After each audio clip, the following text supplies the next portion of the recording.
മോളെ അരുന്ധതി, നീ വന്നതുകൊണ്ട് ഇവനെ പറ്റിയുള്ള ഞങ്ങളുടെ ടെൻഷൻ എല്ലാം തീർന്നു.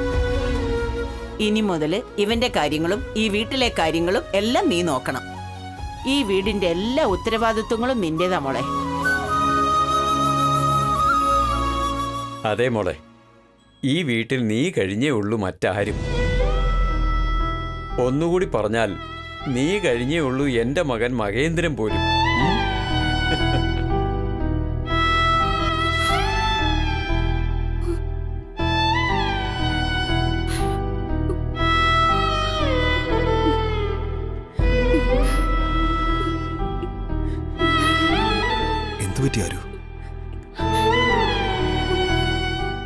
എവിടെ ജനിച്ചു എന്ന് എനിക്കറിയില്ല, ആർക്ക് ജനിച്ചതാന്നും അറിയില്ല.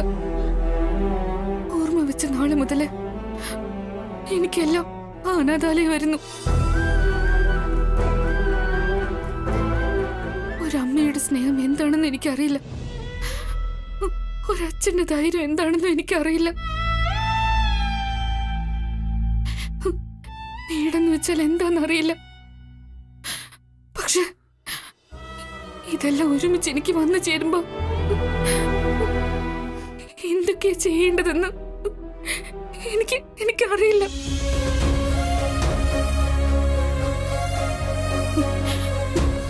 ഇപ്പൊ ഞാൻ പറയുന്നത് പോലും ശരിയാണോ എന്ന് എനിക്കറിയില്ല. എനിക്കിപ്പോ ഒരു ഭർത്താവ്, നിങ്ങളെന്റെ അമ്മയും അച്ഛനും, എനിക്കിപ്പോ കുടുംബമുണ്ട്. ഇത് എന്റെ വീടാ. ഒരുപാട് സന്തോഷമുണ്ട്.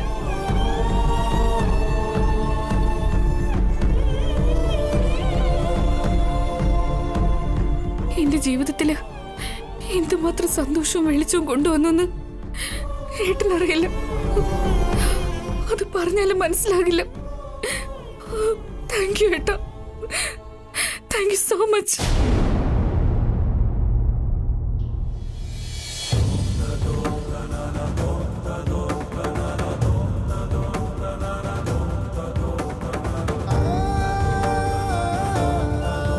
ഇനി മുതല് സന്തോഷിക്കുമ്പോൾ പോലും നിന്റെ കണ്ണീന്ന് കണ്ണീര് വരാൻ പാടില്ല.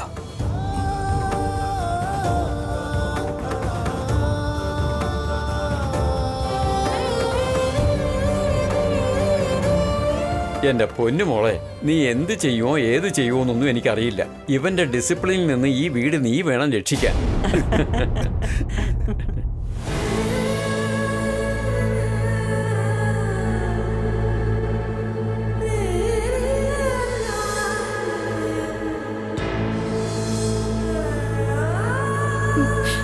ഇതെന്റെ വീടല്ലാന്നോ എങ്ങനെ പറയും ഗുപ്ത? ഈ വീട് വിട്ട് ഞാൻ എങ്ങനെ പോവാനോ?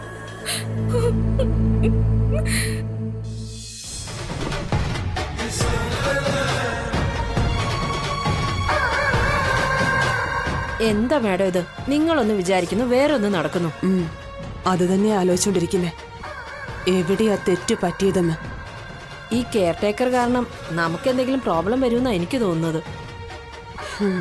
ഈ വരാൻ പോകുന്ന കെയർ ടേക്കർ ഇവിടുത്തെ മുതിർന്നവരുടെ സിമ്പതി എങ്ങാനും പിടിച്ചു പറ്റിയാൽ മുഴുവൻ കൺട്രോളും അവളുടെ കയ്യിൽ തന്നെയാവും. പിന്നെ ഇവിടെയുള്ള പിള്ളേരുമായിട്ട് അടുത്തു കഴിഞ്ഞാൽ അത് നമുക്ക് ആപത്ത് തന്നെയാ. ഇപ്പൊ ഇല്ലെങ്കിലും കുറച്ചു നാൾ കഴിഞ്ഞിട്ടാണെങ്കിലും മഹേന്ദ്ര സാറിന് ഒരു കല്യാണമൊക്കെ വീട്ടുകാർ ആലോചിക്കില്ലേ? സാറ് സമ്മതിച്ചില്ലെങ്കിലും കുട്ടികൾക്ക് വേണ്ടിയോ അല്ലെങ്കിൽ വീട്ടുകാർക്ക് വേണ്ടിയോ എന്തെങ്കിലും പറഞ്ഞ് സമ്മതിപ്പിക്കും. അപ്പൊ ഈ വരാൻ പോകുന്ന പെണ്ണിനെ തന്നെ അവർ ആലോചിച്ചാലോ?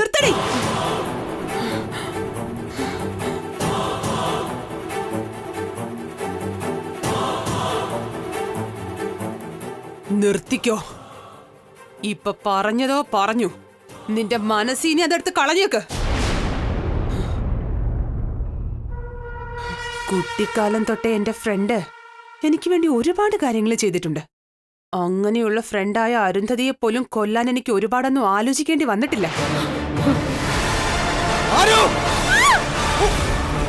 അങ്ങനെയുള്ളപ്പോ ആരെങ്കിലും കേറി വന്നിട്ട് മഹേന്ദ്രനെ പ്രേമിക്കുന്നും കല്യാണം കഴിക്കണമെന്നും ഒക്കെ പറഞ്ഞോ, അതെനിക്ക് എങ്ങനെ സഹിക്കാൻ പറ്റും? ഓൾറെഡി ഞാൻ മഹേന്ദ്രനിൽ നിന്ന് ഒരുപാട് ദൂരത്തിലായിരുന്നു. ഇനി ഞാൻ അതിനൊരവസരം കൊടുക്കില്ല. സമ്മതിക്കില്ല ഞാനതിന്. ഇത്തവണ മഹേന്ദ്രൻ കെട്ടാൻ പോകുന്ന താലി എന്റെ കഴുത്തിലായിരിക്കും. കൈ പിടിച്ച് അഗ്നിക്ക് ചുറ്റും വലം വെക്കുന്നതും എന്നോടൊപ്പം ആയിരിക്കും. അതില് മാറ്റം ഉണ്ടാവില്ല.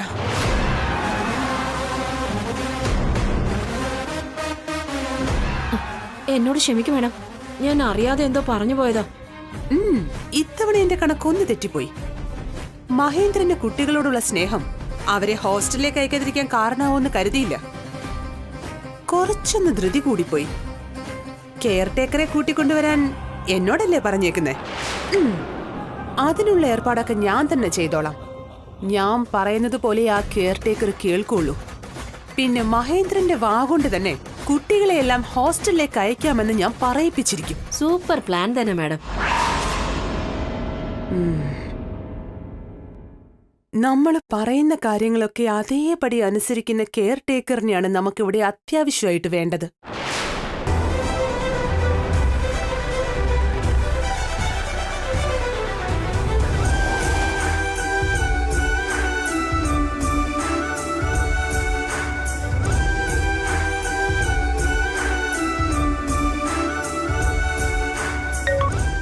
ഹലോ ഹലോ രാഘവൻ സർ, ഞാനാ.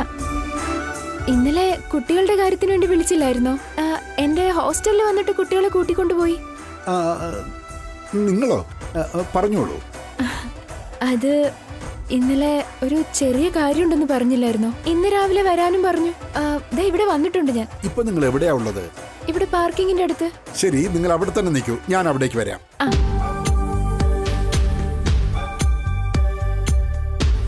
ദൈവമേ, ഒന്ന് കനിയണം പ്ലീസ്. ഇന്ന് എനിക്ക് ആ കത്തൊന്ന് ശരിയാക്കി തരണേ please please please please.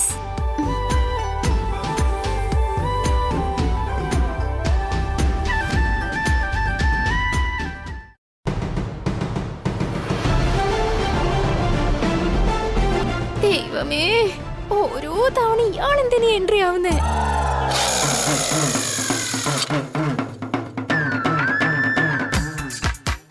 B alert.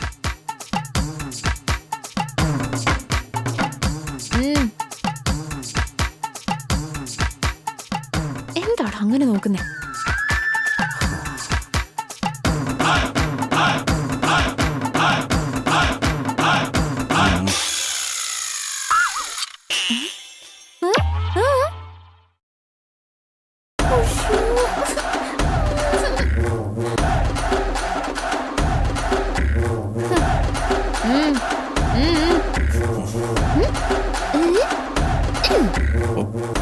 അയ്യോ, എനിക്ക് പേടിയാവുന്നു.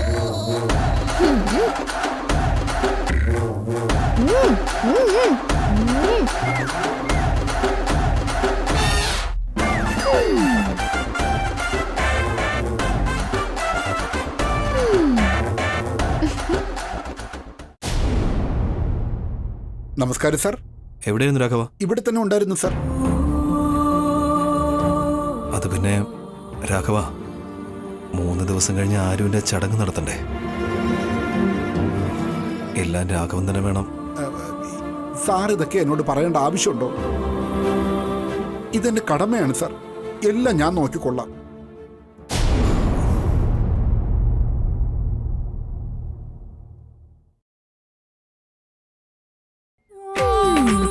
എന്താ മോളെ? സർ, സർ, കുട്ടികള് അവരെ വീട്ടിൽ കൊണ്ടാക്കി മോളെ. എന്റെ അമ്മോ, അന്ന് കുട്ടികളെ മോള് കണ്ടുപിടിച്ച് തന്നില്ലായിരുന്നെങ്കിൽ എന്റെ ജോലി പോവുമായിരുന്നു. ഞാനന്ന് വലിയ ടെൻഷനിലായിരുന്നു. അതിരിക്കട്ടെ, എന്തോ ജോലിയുടെ കാര്യം പറഞ്ഞല്ലോ. അത് എന്റെ അച്ഛന് തീരെ സുഖമില്ലാതിരിക്കുകയാണ് സർ.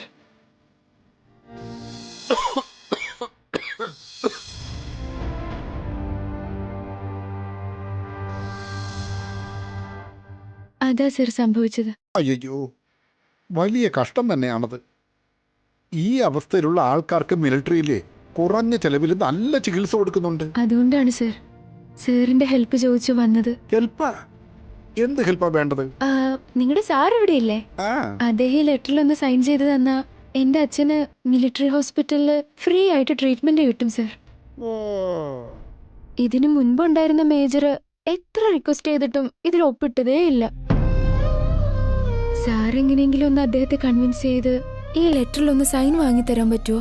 Please please. ശരി മോളെ, സാർ ഇവിടെ തന്നെ ഉണ്ട്. നമുക്ക് പോയി സാറിനെ കാണാം. അന്ന് കുട്ടികളെ നീ രക്ഷപ്പെടുത്തിയില്ലേ, അത് സാറിന്റെ മക്കളാണ്. ഓ അങ്ങനെയാണോ? പിന്നൊരു കാര്യമുണ്ട്, കുട്ടികളുടെ കാര്യവും അവര് വീട് വിട്ടു പോയ കാര്യവും ഒരു കാരണവശാലും നീ സാറിനോട് പറയരുത്. അയ്യോ ഉറപ്പായിട്ട് ഞാൻ പറയില്ല സർ. എന്നാ വന്നോ.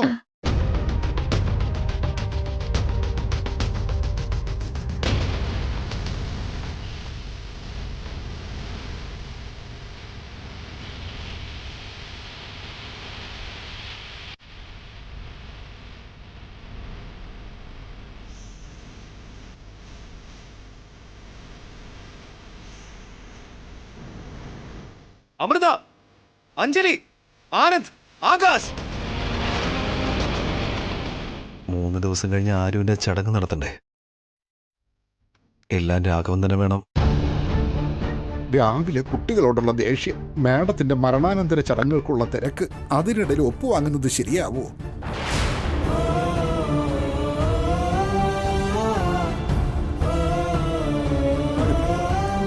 ഒരു മിനിറ്റ് മോളെ. എന്തു പറ്റി സർ? അത് എങ്ങനെ പറയുമെന്നാണ് ഞാൻ ആലോചിക്കുന്നത്. സാരല്ല സർ, പറയൂ. രാവിലെ കുട്ടികളെ എണീക്കാൻ വൈകിയതുകൊണ്ട് സാർ അവരെ വഴക്ക് പറഞ്ഞു. ഇപ്പോ ആ ടെൻഷനിലായിരിക്കും. ഇപ്പൊ പുതുതായിട്ട് കുട്ടികളെ നോക്കാനായിട്ടൊരു കെയർ ടേക്കറെ അന്വേഷിക്കുകയാണ്. അതിനിടയ്ക്ക് ഒപ്പ് വാങ്ങാൻ ചെന്ന സാർ എന്തു പറയുമെന്നാണ് ഞാൻ ആലോചിക്കുന്നത്. ഇനി ഒന്ന് ഇതൊന്നും സാറിന് ഇഷ്ടമല്ല, കൂട്ടു നിൽക്കുകയില്ല. ഇപ്പൊ നിന്റെ ബുദ്ധിമുട്ടുകളെ കുറിച്ച് നീ സാറിനോട് പറഞ്ഞാലും സാർ എന്ത് പറയുമെന്നും എനിക്കറിയില്ല. ഒരു കാര്യം ചെയ്യുമോളെ, ഒരു 2-3 ദിവസം കഴിഞ്ഞിട്ട് വാ. അതിനിടയ്ക്ക് ഞാൻ എല്ലാം സംസാരിച്ച് സമ്മതിപ്പിക്കാം. 3 ദിവസം എന്നൊക്കെ പറയുമ്പോ പിന്നെ അച്ഛന്റെ ട്രീറ്റ്മെന്റ് ഒരുപാട് വൈകിപ്പോവും. സിറ്റുവേഷൻ കുറച്ച് ക്രിട്ടിക്കലാണ് മോളെ. ലങ്സിൽ ഇൻഫെക്ഷൻ ഉണ്ട്. കെയർ ടേക്കർ ആർക്ക് വേണ്ടിയാ? വേറെ ആർക്കാ? അന്ന് മോള് കണ്ടില്ലേ, ആ 4 കുരങ്ങുകൾക്ക് അക്കോമഡേഷനും ഫുഡും ഒക്കെ അവിടെയുണ്ട്. ജസ്റ്റ് കുട്ടികളെ നോക്കിയാൽ മാത്രം മതി. അവരുടെ ടൈം ടേബിൾ അനുസരിച്ച് അവരെ നോക്കണം, അത്രേ ഉള്ളൂ. ആളെ കണ്ടുപിടിക്കാനുള്ള ഉത്തരവാദിത്വം എന്നെ അയപ്പിച്ചിരിക്കുന്നേ. മോളെ, അറിയുന്ന ആരെങ്കിലും ഉണ്ടെങ്കിൽ പറയണേ. ശരി സർ. മോളെ, അപ്പൊ 3 ദിവസം കഴിഞ്ഞിട്ട് വാ. ശരി സർ. ആ ശരി.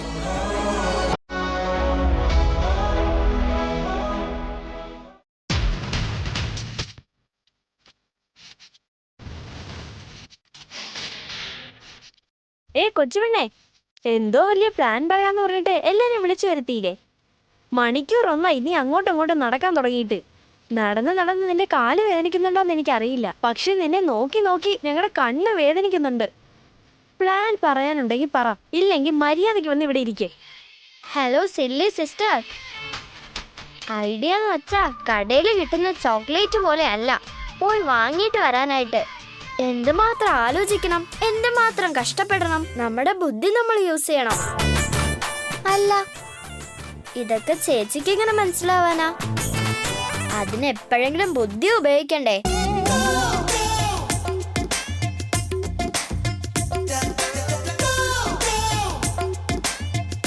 ചേച്ചി, ഇതൊക്കെ ഇടി കൊടുക്കാനുള്ള സമയമായി. അതേടാ, അറ്റാക്ക്.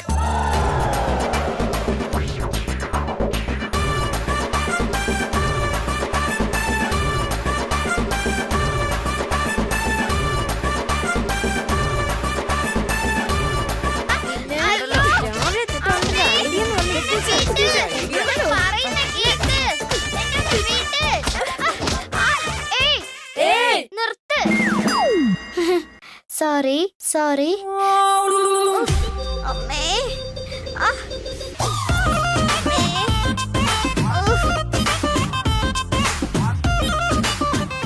സോറി, ഇനി ഞാൻ നിങ്ങളെ ഒന്നും പറയില്ല. ഞങ്ങൾ എല്ലാ ദിവസവും ഇഷ്ടമാണെങ്കിലും അല്ലെങ്കിലും സ്കൂളിൽ പൊക്കോണ്ടിരുന്നതാ.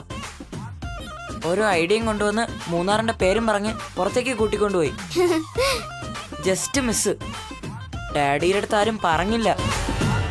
പറഞ്ഞായിരുന്നെങ്കിൽ ഇതാവുമായിരുന്നു. ഒരു കാര്യം പറഞ്ഞേക്ക, ഇനി ഐഡിയ പറഞ്ഞോണ്ട് വന്നോണ്ടല്ലോ നിന്നെ ഞാൻ ശരിയാക്കും.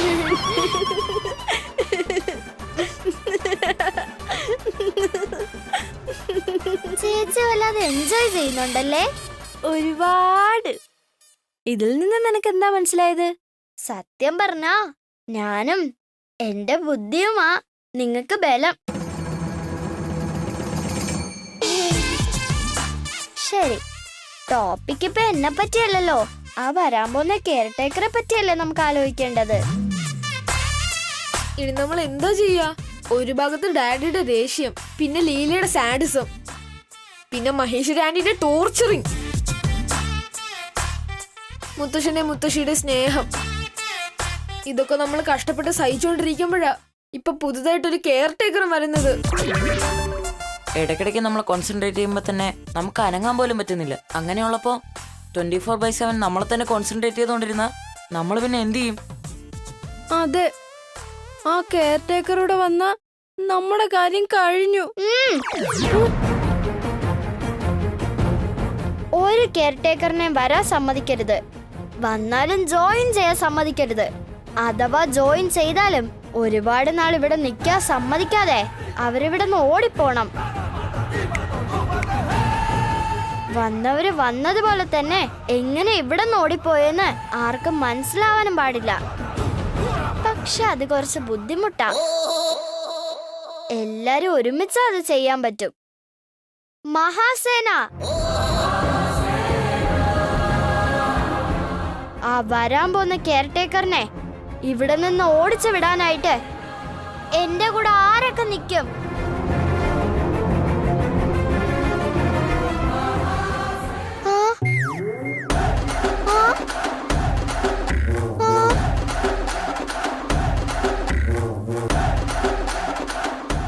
എന്താ ഇത്? നിങ്ങൾ ആരും എന്റെ കൂടെ വരില്ലേ? ഈ ഐഡിയ എങ്കിലും വർക്കൗട്ട് ആവോ? അമ്മോ, എന്റെ വാക്ക് വിശ്വസിക്ക്.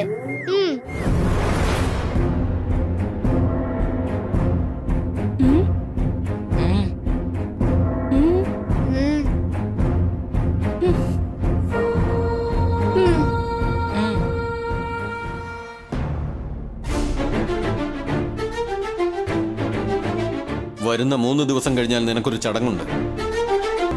എന്നുവെച്ചോ ഇനി 3 ദിവസത്തിനുള്ളിൽ എനിക്ക് അത് തന്നെ മകളെ, നിനക്ക് വേണ്ട ചടങ്ങുകളെല്ലാം കഴിഞ്ഞതിന് ശേഷം നീ നിന്റെ ഭർത്താവിനെ, നിന്റെ കുട്ടികളെ, ഈ വീടിനെ, പിന്നെ ഈ ലോകത്തെ വിട്ട് നീ എന്റെ കൂടെ വന്നേ മതിയാകൂ.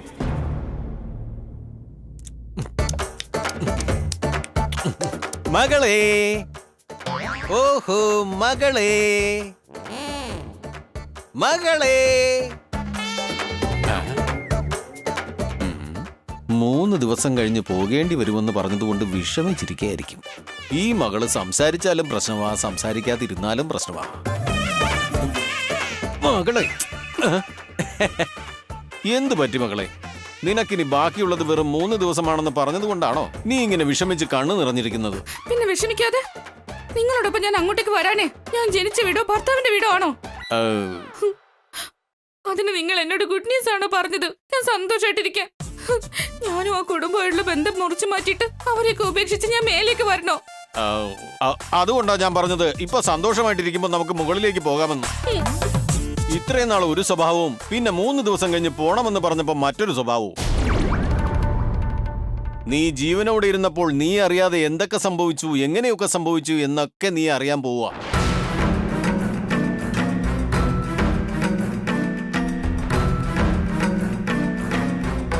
അതുകൊണ്ടാ ബാക്കിയുള്ള ഈ സമയമെങ്കിലും നിന്നോട് സന്തോഷിക്കാൻ ഞാൻ പറഞ്ഞത്. സന്തോഷമായിട്ട് എങ്ങനെ ഇരിക്കും? എന്റെ ഭർത്താവ് എന്റെ അടുത്തുണ്ടോ? എന്റെ കുട്ടികളും അച്ഛനും അമ്മയൊക്കെ അടുത്തുണ്ടായിട്ട് അവരുടെ സുഖ ദുഃഖങ്ങളിൽ പങ്കുചേരാൻ പറ്റുന്നുണ്ടോ? പിന്നെ ഞാൻ എന്ത് കണ്ടിട്ട് സന്തോഷമായിട്ടിരിക്കുക?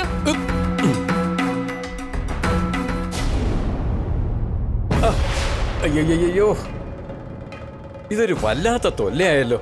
നിർമ്മലേ, നിർമ്മലേ. അയ്യോ, രാവിലെ എന്തിനാ ഇങ്ങനെ വിളിച്ചു പോകുന്നേ? ഇതെന്തിനാ ഇവിടെ കെട്ടിയേ? 2 ദിവസം കൊണ്ട് അകത്തും പുറത്തും കടക്കാൻ പറ്റുന്നില്ല, തലയെ മുട്ടിക്കൊണ്ടിരിക്കുക. ഞാൻ കെട്ടിയതല്ല.